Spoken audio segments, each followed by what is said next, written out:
Vamos iniciar a nossa quarta aula de teologia pastoral e nessa aula nós vamos iniciar abordando o obreiro, o pastor, o ministro e sua família. Assunto de uma importância muito grande e é uma área que tem feito com que muitos obreiros, que muitos pastores acabem fracassando no ministério.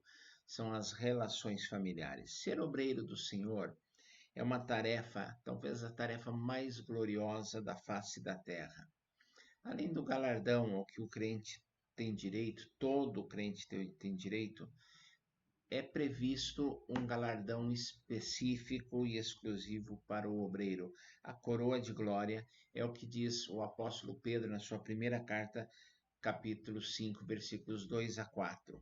Por outro lado, também é uma tarefa extremamente pesada, incompreendida, que exige muito mais responsabilidade diante de Deus e dos homens. O obreiro precisa ser o exemplo do rebanho, é o que diz Pedro na sua primeira carta, 5:3, e exemplo dos fiéis. Uma coisa interessante que a gente percebe é o seguinte: perante as pessoas, mesmo as pessoas da igreja, é difícil ser obreiro. O obreiro é um contraditado. Olha o que disse um certo artigo de uma autoria desconhecida. Diz assim, ó, se o pastor é ativo, ele é ambicioso. Se é calmo, é preguiçoso. Se o pastor é exigente, é intolerante. Se não exige, é displicente. Se fica com os jovens, é imaturo. Se fica com os adultos, é antiquado. Se procura atualizar-se, é mundano. Se não se atualiza, é de mente fechada. Se prega muito, é prolixo, cansativo. Se prega pouco, é que não tem mensagem. Se ele se veste bem, é vaidoso. Se veste mal, é desleixado, é relaxado. Se o pastor sorri, é irreverente. Se não sorri, é cara dura. O que quer que faça, ou que o pastor fizer, outro faria melhor. É isso que muita gente pensa, ou se não pensa, pelo menos age como se isso fosse verdade, como se isso fosse uma realidade. Olhando para a palavra de Deus, nós vamos ver que existe uma lista com 16 qualificações que se exige de um obreiro, de um bispo, de um pastor, de um presbítero, conforme o que Paulo escreve a Timóteo na sua primeira carta, capítulo 3, versículos 1 a 7. Nesses 7 versículos são 16 qualificações de um obreiro. Temos destaque para o relacionamento familiar aqui, mostrando que ele tem que ser marido de uma mulher, que governe bem a sua própria casa, tendo seus filhos em sujeição, que tenha toda a modéstia. Se alguém não sabe governar sua própria casa, não terá cuidado da igreja de Deus. Qualificações previstas para o presbítero, temos igual referência também em Tito 1,6. Se nós ponderarmos, nós veremos que há um peso muito forte nas qualidades familiares de um obreiro. Talvez o âmbito, a área que mais se exija de um obreiro, à luz da palavra de Deus, à luz das cartas pastorais, não é o púlpito, não é o relacionamento com a igreja, é o relacionamento com a família. E o obreiro como esposo, antes de ser pastor, antes de ser ministro, antes de ser presbítero, ele é normalmente, via de regra, um obreiro é casado, ele é esposo. E como tal, ele deve agir da melhor maneira possível. Nenhuma outra atividade exige da família tamanha edificação, tamanho envolvimento como a atividade de um homem como ministro do Senhor, como pastor, como presbítero de uma igreja. E isso leva-nos a um nível de responsabilidade com o cônjuge e com Deus muito grande e que nos leva a refletir em como tem sido e como deveria ser a vida conjugal de um obreiro. Como deve se comportar um obreiro, um pastor, um ministro de Deus como esposo? Em primeiro lugar, Efésios capítulo 5 diz que ele deve amar a esposa. E esse amar não é só o blá blá blá, não é só o eu te amo, querida, não é só elogiar na frente dos outros. Amar o cônjuge, amar a esposa, exige demonstrações práticas de carinho, de afeto, que são contínuas. E elas se dão através das palavras, através dos gestos. Para muitos, a expressão eu te amo, eu gosto de você e outras são coisas do passado. Existe um livro muito interessante que fala sobre as 5 linguagens do amor. Seria bom que se todo pastor, se todo ministro lesse, estudasse, participasse de um curso nessa área, para que ele pudesse entender, identificar as linguagens do amor da sua esposa, do seu marido, do seu cônjuge e amá-la de uma forma prática, compreensível e que faça sentido para essa outra parte. Sem isso, o casamento do ministro de Deus torna-se sem graça, azedo, insatisfatório, abrindo brechas para o inimigo. Uma segunda coisa muito importante na vida de um casal, numa forma geral, também na vida do obreiro, é a comunicação. Comunicação é uma via de duas mãos. Você fala e você ouve. Tem gente que fala demais e ouve de menos. Tem gente que só sabe falar, parece que tem 3 bocas e é surdo. E essa comunicação clara, aberta, sincera, ela tem que ser constante na vida de um casal para que os problemas sejam resolvidos, para que as coisas se ajustem e eles possam juntos fazer a obra do Senhor. Deve haver diálogo. Tempo de qualidade para comunicação, não é aquele tempo com o celular na mão, mexendo em mensagens em redes sociais enquanto tenta conversar, enquanto tenta falar alguma coisa. Não, não é isso. É tempo de qualidade, desligar a televisão, desligar o computador, guardar o celular, fechar a porta do quarto se tem os filhos e conversar. Conversar mesmo, trocar ideias, comparar sonhos, compartilhar problemas, enfim, ter aquele diálogo que vai abençoar a vida do cônjuge. É pensar antes de falar. Tem gente que fala sem pensar. Tem pastor que dentro de casa, no púlpito, onde quer que esteja, sai que nem uma metralhadora despejando palavras sem pensar e acaba falando bobagem, acaba falando o que não deve, acaba falando demais e acaba ferindo as pessoas. Então, é preciso desenvolver uma comunicação significativa. Não responder com raiva, não responder na hora da raiva. O silêncio não é uma resposta. O silêncio não é uma resposta. Tá? Não se dá silêncio como resposta. Silêncio é pirraça, não é para crente, não é para pastor, não é para ministro. Eu não quero me aborrecer, eu não vou responder. Você acaba aborrecido e aborrecendo o seu cônjuge. Então, silêncio não é a resposta. Como esposo, o pastor, ele tem que zelar pela esposa. Ele tem que cuidar da esposa. Há homens, há obreiros, há ministros do evangelho que zelam por si mesmos, mas não zelam pela esposa, não cuidam da esposa, não protegem a esposa. Não estão verdadeiramente unidos, verdadeiramente preocupados, não estão priorizando. Na ordem de Deus, eu falei isso em liderança cristã, na ordem de Deus, Deus em primeiro lugar, o cônjuge em segundo, não é a igreja, não são os filhos, não é o trabalho, não é o lazer, é Deus em primeiro lugar, o cônjuge em segundo lugar. União, unidade verdadeira. Cuidar da parte sexual, a vida de um ministro do evangelho sexualmente tem que ser satisfatória, prazerosa. É importante haver um equilíbrio entre as áreas espiritual, emocional, física, entre o pastor e a sua esposa, entre os cônjuges. Quando o casal não estiver bem na área sexual, o diabo vai procurar se intrometer e prejudicar o relacionamento a fim de destruir o ministério. Não é só a família, não é só o casamento, é o ministério, é afetar a igreja. Então, um casal insatisfeito sexualmente está abrindo brechas, está se expondo para o flerte, para o adultério, para a traição, para uma separação e para envergonhar o nome do Senhor e a igreja do Senhor.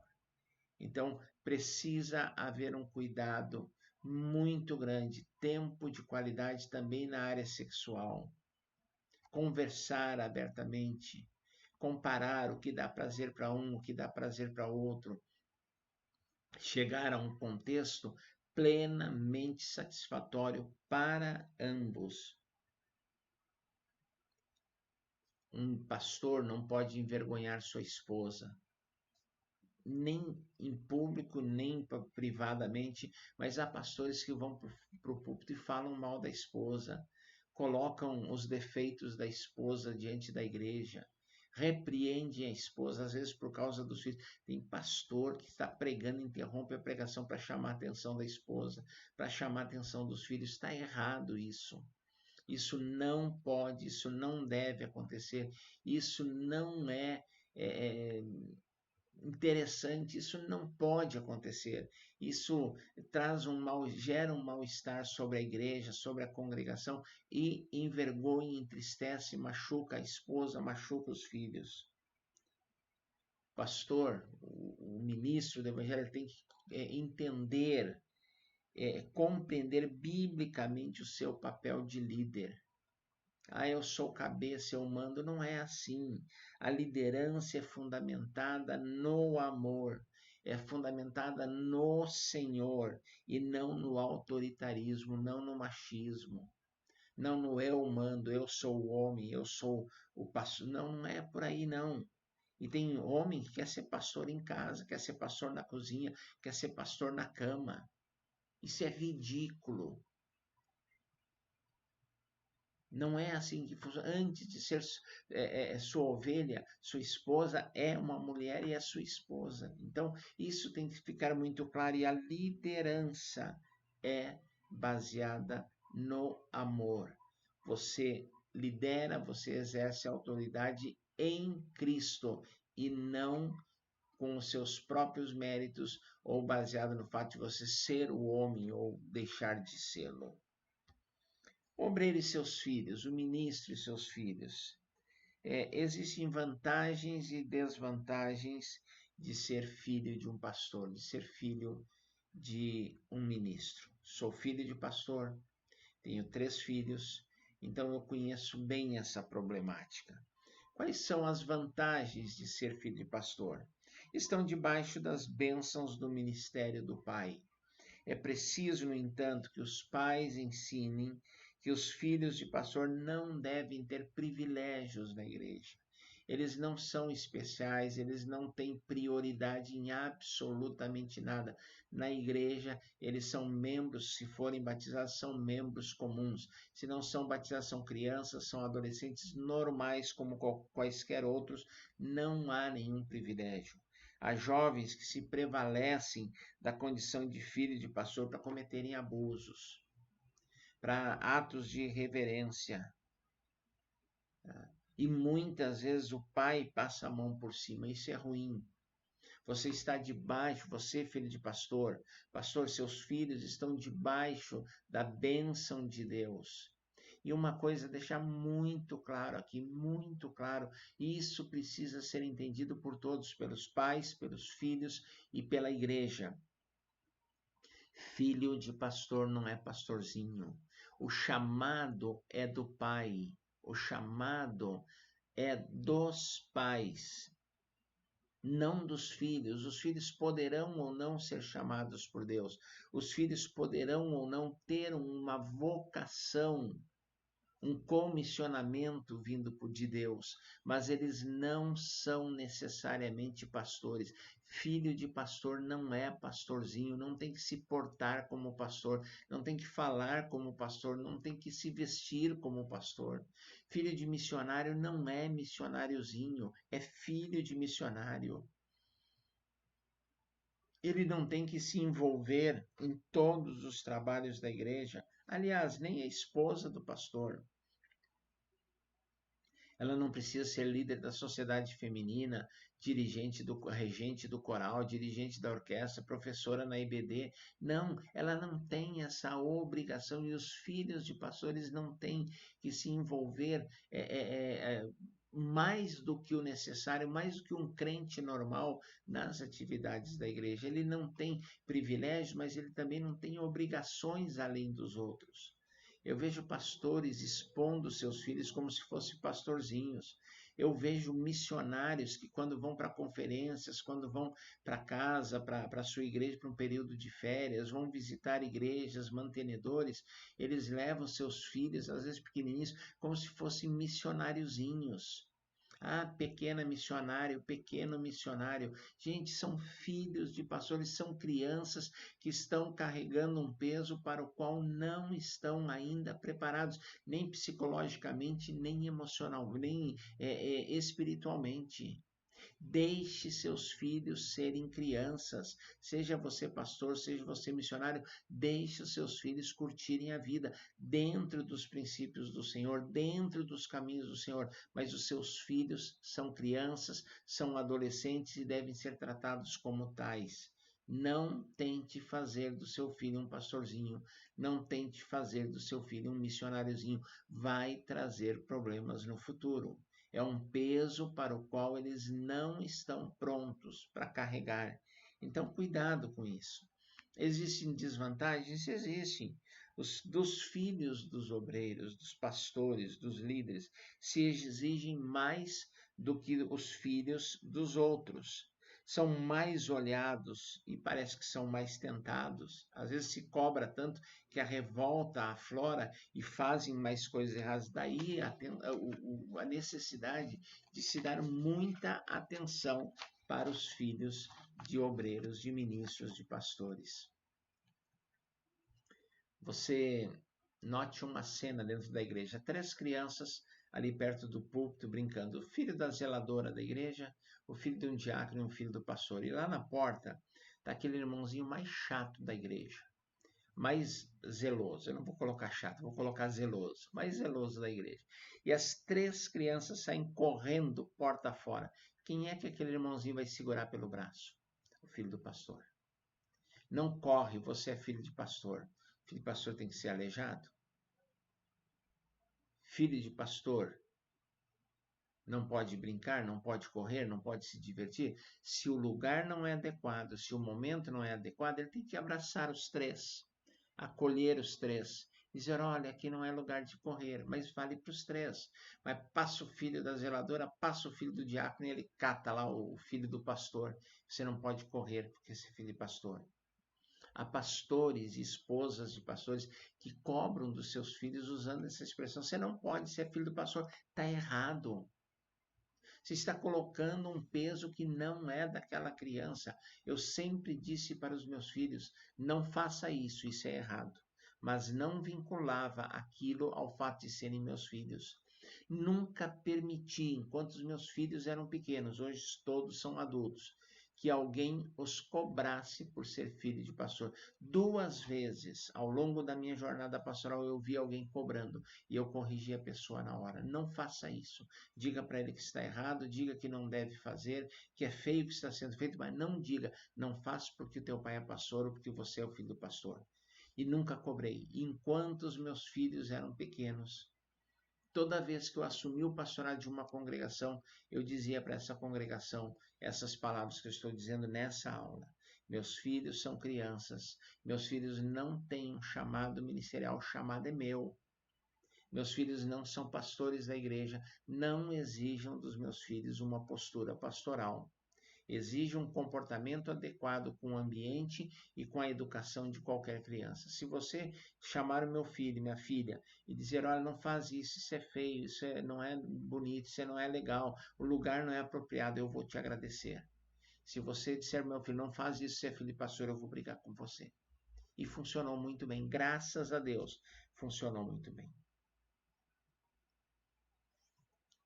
Os filhos de ministros sofrem muitos ataques do inimigo. Uma coisa que acontece na volta da mesa pastoral, muitas vezes são tratados os problemas da igreja, são despejadas as frustrações da igreja.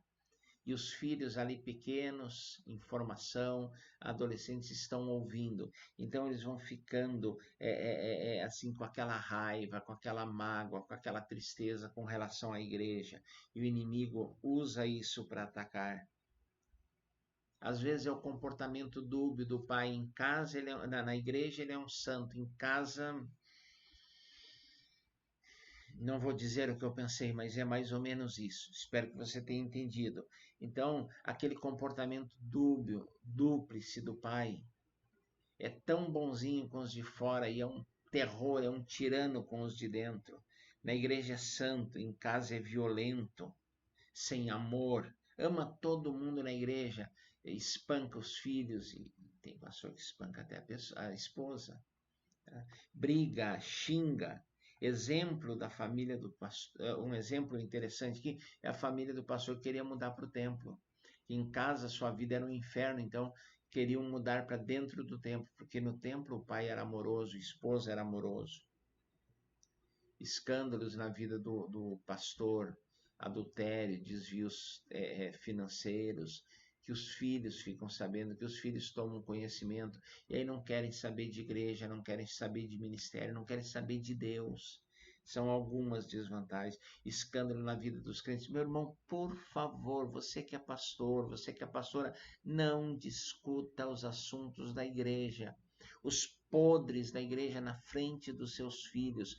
Converse com seu cônjuge quando precisar, em particular, sem que os filhos vejam. Quando os filhos perguntarem, explique, minimizando, mostrando algumas situações, mas não jogue os escândalos, os podres, as tristezas, as mazelas da igreja em cima dos seus filhos. Os filhos acabam duvidando da fé e se afastando da igreja.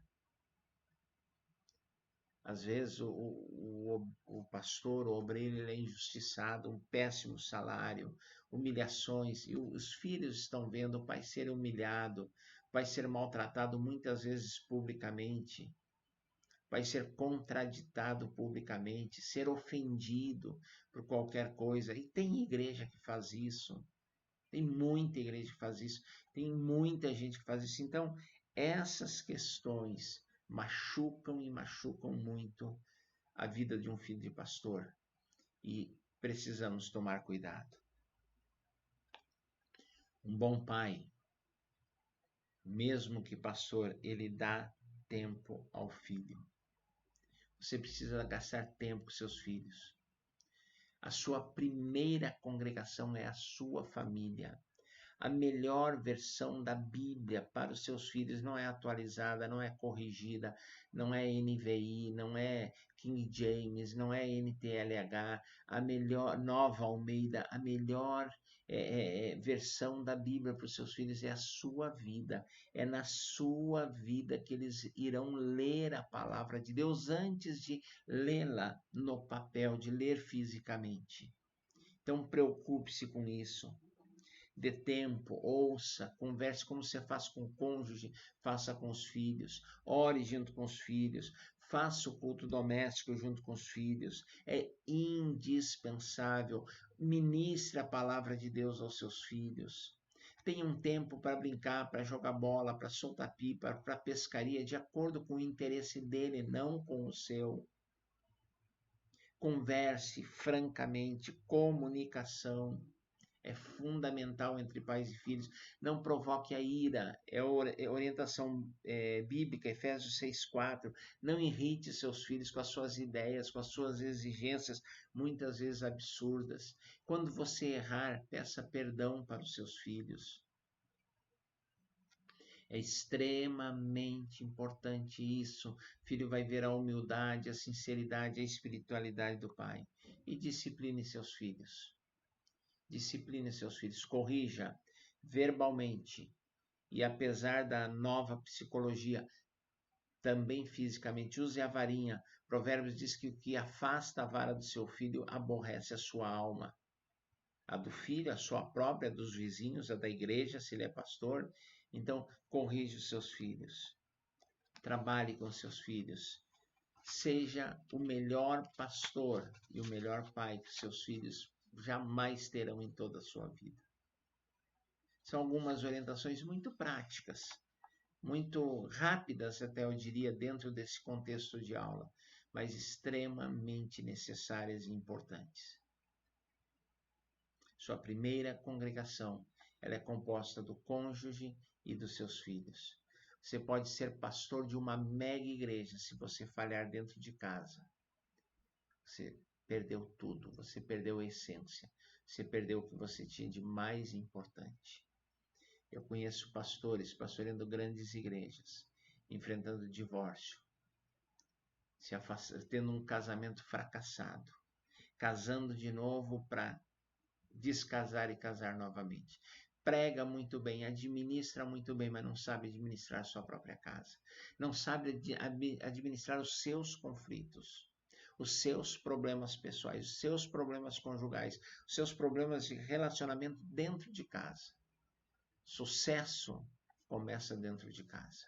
É a minha vida com Deus, é a minha vida com meu cônjuge, é a minha vida com meus filhos. Depois, então, o sucesso poderá acontecer lá na igreja ou em qualquer outra área. Pastores que vivem pregando por aí, fazendo sucesso, sendo aplaudidos por multidões, sendo ouvidos por multidões, fracassam dentro da sua própria casa. Isso é trágico e nós não podemos mais conviver e permitir que isso aconteça. Vamos mudar um pouquinho o foco agora da nossa aula, vamos falar sobre visitação pastoral. É um assunto um tanto controverso, mas grande parte do nosso trabalho pastoral é feito na visitação. Daí a importância de zelarmos pela maneira como esse trabalho se desenvolve. Uma visita, quando ela é bem feita, quando ela é bem dirigida, ela pode realizar muito mais do que uma pregação. Por quê? Porque ela é mais pessoal, é mais direta, na intimidade de um lar, em um ambiente até certo ponto mais informal e mais eficiente. É restrito, é silencioso, a pessoa pode se manifestar, pode abrir o coração. Uma pregação pode ser esquecida, mas jamais será esquecida uma visita oportuna, objetiva e bem dirigida.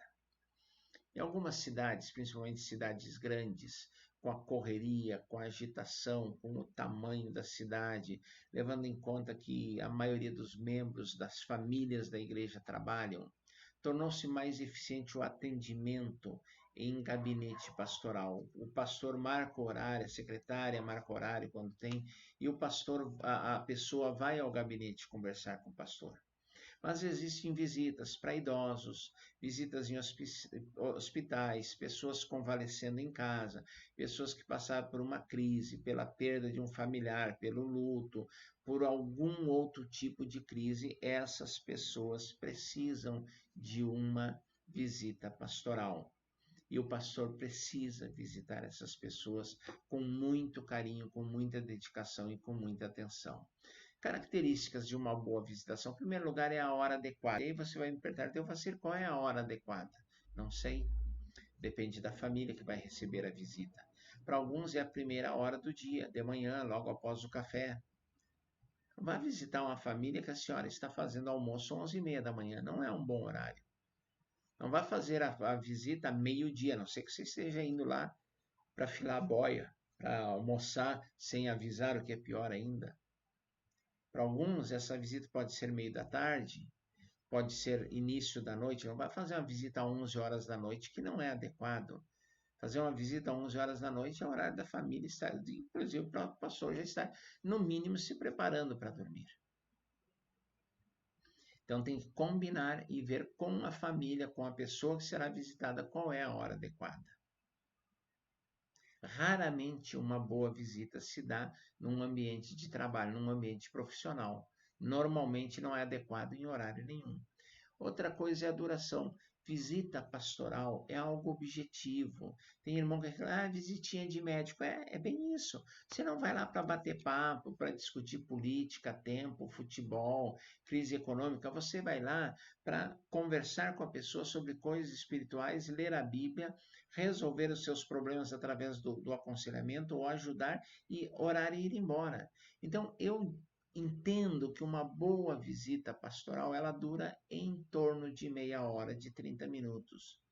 Ela não precisa ser mais. O pastor vai fazer uma visita, passa 3 horas, 4 horas na casa do irmão, da irmã.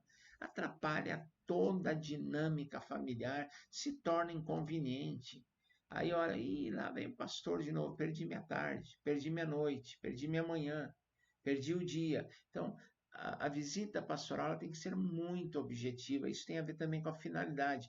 Você vai lá ver como a pessoa está, fazer aquela visita de sondagem, de saber se você ainda não sabe que ela está passando por um problema e você costuma visitar regularmente. Você vai lá para ver como aquela pessoa está passando, se ela está em crise, você vai aconselhá-la, você vai ler a palavra que vai orientá-la de acordo com a conversa e depois você vai fazer uma oração abençoando e vai embora. É uma visita objetiva, é uma visita bem focalizada. Você vai lá levar a presença e a bênção de Deus para aquela família. Então, isso é visitação pastoral. Isso é o que um pastor faz, é o que um líder faz, um ministro faz quando ele está visitando. Pense nisso. Algumas sugestões bem práticas, tá? Porque uma boa visita pastoral, ela deixa uma porta aberta para voltarmos outra vez. A família deve guardar uma boa lembrança dos momentos que o pastor passou na sua casa, no seu lar. Algumas sugestões práticas. Se possível, marcar o dia e a hora que melhor atenda à necessidade e à disponibilidade da família. Hoje nós temos WhatsApp, temos celulares. Na hora, normalmente, no final do culto de domingo, eu já marco com os irmãos as visitas que eu vou fazer na semana. Semana eu vou lá na sua casa, posso ir? Qual é o melhor dia? Qual é o melhor horário? Se eu não consigo fazer isso, a pessoa não foi no culto, aconteceu alguma coisa, eu mando uma mensagem ou ligo antes, preferencialmente ligo, para ir na casa da pessoa fazer a visita. Visitas agendadas. É muito bom, é muito necessário. Não chegue numa casa onde está a esposa sozinha. Não entre, você homem, não entre, e vice-versa. Você mulher, você pastora, não entre numa casa onde está um homem sozinho, um jovem sozinho. Não é um bom testemunho. As pessoas irão falar, não só as de fora, as da igreja também falam.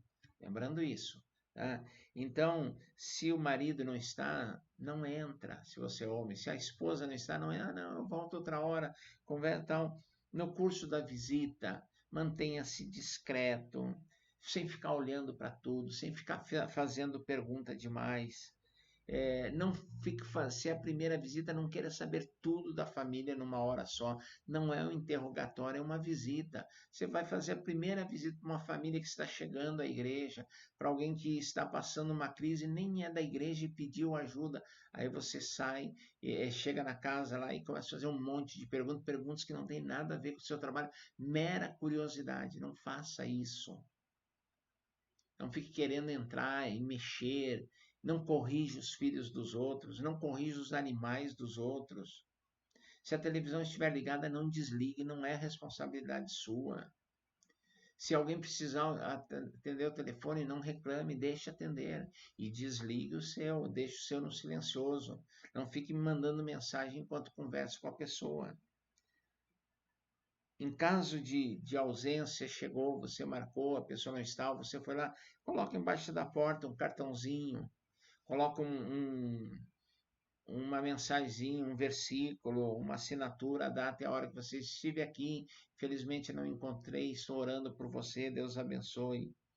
E no seu gabinete, no seu escritório, mantenha um registro de visitas. Isso é muito importante. Às vezes você não se apercebe e passa muito tempo sem visitar uma pessoa. Eu pastorei uma igreja e eles levavam muito a sério. Era um ambiente assim não urbano, era um pequeno vilarejo e a maioria dos membros morava em sítios. Então a visitação era muito importante. E eu visitava com muita regularidade, visitava toda semana, eu visitava pessoas. E um dia eu cheguei na casa de uma irmã e ela disse: pastor, faz um ano que o senhor esteve aqui pela última vez. Eu fiquei envergonhado. É tempo demais para um casal já idoso. Faltou o quê? Um registro das visitações. E esse registro vai lhe ajudar muito a não visitar de mais um e de menos outro. E você não vai ter equívocos. Eu acho que eu fui. Não, eu acho não. Está lá. Está registrado e você tem aquilo anotado para o seu próprio controle. Não é para ficar dando relatório para a igreja, para ficar mostrando para a igreja quantas visitas você fez no ano. Tem gente que faz isso, fiz tantas visitas no ano. Não é por aí. É para seu controle e para que essas coisas não ocorram. Sobre visitação é isso. Vamos a mais um tópico também muito sensível, mas necessário. O pastor e as relações econômicas. O pastor e as relações econômicas será o nosso terceiro e último tópico desta aula. Dedicaremos esse espaço, não muito longo, mas necessário, às questões econômicas, porque elas são extremamente sensíveis na vida de um pastor. Nós precisamos tomar cuidado com essas questões administrativas. E não vou ser muito exaustivo, não serei muito longo, mas algumas coisas são importantes. Eu anotei pelo menos 4 que eu não posso deixar de falar. Pastor, ele precisa ser exemplo nas relações econômicas.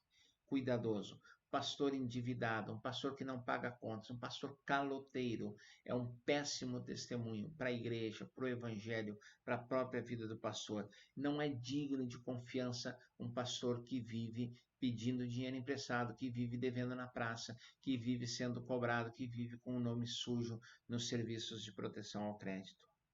E a primeira coisa aqui é dinheiro emprestado. Tem pastor que não tem a menor vergonha. Aliás, tem pastor que se vale da sua condição de pastor para pedir dinheiro emprestado, como se os membros da igreja tivessem dever, obrigação de emprestar. E pior ainda, é quando ele pede e depois não paga. Eu ouvi de um pastor que ele pediu um valor alto, na época, 10 mil reais para um irmão, para pagar os pedreiros e o material na obra que estavam construindo na igreja. Esse irmão tinha condições financeiras, emprestou até a próxima ceia. Quando chegou na ceia, o pastor não tocou no assunto. Quando chegou na outra ceia, aí o irmão perguntou: pastor, e o dinheiro? Que dinheiro, irmão? O dinheiro que eu... Não, o irmão não emprestou dinheiro para mim. O irmão emprestou para a igreja. E outra coisa, irmão, você é crente. Dinheiro emprestado para a igreja é dinheiro dado para o reino de Deus. Para com isso. E ainda chamou a atenção, repreendeu o irmão, porque estava cobrando 10 mil reais que havia emprestado para a igreja. Isso é roubo. Isso é golpe. Isso é estelionato. Isso é desonestidade. Um pastor não pode fazer isso. Nem em benefício da igreja, muito menos em benefício próprio. Provérbios 22:7 diz: o que toma emprestado é servo do que empresta. É uma grande virtude do pastor, essa que manifesta em dirigir a sua vida econômica de tal forma que não tenha que pedir dinheiro emprestado, especialmente a membros da igreja. Não fique preso na carteira ou na gaveta de um membro da igreja por razões econômicas, por razões financeiras. Não pode repreender um irmão porque deve para ele. Não pode corrigir um irmão porque deve para ele. Não pode tomar algumas atitudes porque está devendo para a gente da igreja. Então o dinheiro fecha a boca de muitos pastores. Estou falando nesse sim, estou falando de corrupção. Estou falando em ficar devendo. Tome cuidado, não fica pedindo dinheiro emprestado. Não peça para membro da igreja ser seu fiador. Não seja fiador de membro de igreja. Eu vou ser fiador, irmão não paga, você vai ter que pagar e vai ter problemas. E normalmente ele não vai pagar e vai te dar problemas. Então cuidado com isso. Cuidado com isso. Cuidado com os presentes. Cuidado com os presentes. Tem membro da igreja que é muito fácil e muito pródigo em presentear o pastor. Vive dando presentinhos, mas sempre com segunda intenção. E de vez em quando, ô pastor, lembra que eu te dei isso? Ô pastor, eu te dei aquilo. E aí você fica preso, fica amarrado. No dia do seu aniversário, no dia do pastor, alguém, uma ocasião especial, quer te dar um presente? Ok, tudo bem, mas tome cuidado. E você sentindo que as intenções não são aquelas claras, cristalinas, que não é carinho, que não é amor, mas que existe um interesse escuso por trás disso, não receba presentes. Eu assumi o pastorado de uma igreja, o pastor que me antecedeu disse, olha, eu saio de férias, vou para a praia, apartamento na beira da praia, de frente ao mar, com o irmão fulano. Todas as minhas despesas, tudo pago por ele. Eu só pago combustível até lá. E 5 anos pastoreando a igreja, 5 anos indo para a praia às custas do irmão. E o filho do irmão pintando e bordando na igreja, fazendo tudo que achava que deveria fazer. Primeira vez que o rapaz pisou fora da linha, pisou fora do trilho, eu chamei-lhe a atenção. Nunca fui para a praia às custas, nunca fui convidado para ir para a praia. Por quê? Porque os presentes dados, o benefício feito tinha uma segunda intenção, preservar aquilo que aquele homem achava que deveria ser preservado com relação a filhos e família. Quando ouviu o primeiro não, para mim não, e foi bem no início, não houve presente algum. Também não fiz questão e não me fez falta. Mas cuidado com os presentes. Aquela pessoa que vive presenteando, principalmente coisas de valor em público, vai com calma, pega leve. E a prestação de contas à igreja é fundamental. É fundamental. Meus queridos, pastor não tem que administrar dinheiro da igreja. Dinheiro da igreja é administrado pelo tesoureiro e pela diretoria. Pastor não recebe dízimo de ninguém, a não ser em casos excepcionais. Foi visitar um doente, uma viúva, alguém que tem o dízimo, pastor, não posso ir na igreja. Então, e eu faço assim, eu saio dessa casa, vou direto na casa do tesoureiro, deixar e ainda digo, olha, recebi da irmã fulana, não coloca no gasofilácio, ninguém viu se colocou, se não colocou, amanhã depois alguém pode falar alguma coisa, então vai lá e entrega, ó, tal dia, tal horário, tá aqui, eu entreguei, diz, anota aí, já lança aí, entreguei o dízimo que o irmão, que a irmã mandou, mas não fique administrando o dinheiro da igreja, não receba, não tenha hábito em receber o dinheiro da igreja em suas mãos. Seja transparente em todos os gastos, comprove o seu, que não fique dúvida nenhuma da lisura, da honestidade, da seriedade que você trata as relações econômicas da igreja, as questões econômicas da igreja. Tudo claro, tudo transparente, tudo documentado, tudo documentado. Muitos pastores se perdem nas questões financeiras. O patrimônio da igreja não é o seu patrimônio, você não pode fazer com ele o que você bem entende. O patrimônio da igreja é patrimônio da igreja. Você não pode usar e manipular os bens da igreja a seu próprio favor. Eu ouvi de um pastor que quando chegava no final do mês e não tinha dinheiro, a igreja estava indo mal, não tinha dinheiro para pagar o seu salário, ele vendeu som, ele vendeu cadeiras, ele vendeu piso que havia um ganho para colocar na igreja, cerâmica, ele vendeu para pagar seu próprio salário. Está errado. Não se faz isso. Isso não pode acontecer. Então tome cuidado com as questões financeiras. Comprove todos os gastos a serviço da igreja. Assine todos os recibos. Peça todas as notas. Que não reste nenhuma dúvida sobre o seu caráter nessa questão financeira. Cuidado com agiota, cuidado com empréstimo, cuidado com cartão de crédito. Não gaste mais do que você tem condições de assumir. Não viva falando em dinheiro. Não viva falando em dinheiro na igreja. Não priorize o dinheiro como sendo o mais importante na sua vida, no seu ministério. Não fique reclamando do seu salário todos os cultos e para todas as pessoas.